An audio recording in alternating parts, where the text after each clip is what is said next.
تخيل أنك جالس ليلا، الضوء منطفئ ولا شيء يلمع إلا وهج الهاتف في يديك.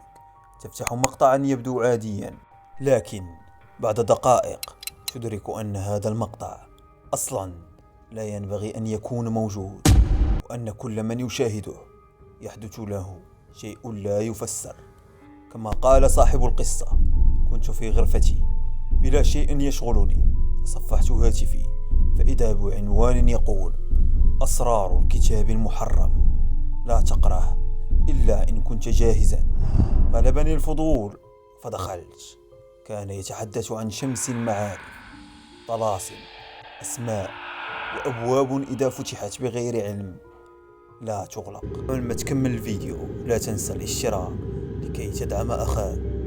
قلت في نفسي: مجرد خرافات، لكن الصوت أصبح أثقل والهواء أبرد، وكأن شيئا غير مرئي يراقب المكان. ثم قال: رجل قرأ صفحة واحدة فاختفى يوما كاملا، والآخر بدأ يسمع همسا لا يصمت، والثالث كان يرى نفسه في المرآة لكنه لم يكن هو.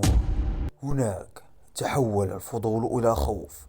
أردت أن أخرج، لكن قوة خفية همست: أكمل أكمل. فأكملت.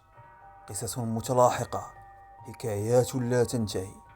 ثم اسودت الشاشة ودار سطر واحد: لا تقرأ ما سيأتي إلا إذا تخليت عن طمأنينتك.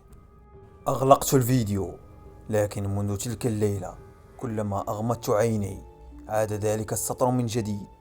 فأحيانا أسأل نفسي: هل كان مجرد مقطع عابر، أم بداية لشيء لا ينبغي الاقتراب منه؟ ومن أراد أن يعرف التفاصيل فليظل قريبا، فالقادم أثقل مما قيل. اعمل اشتراك وساعد أخاك.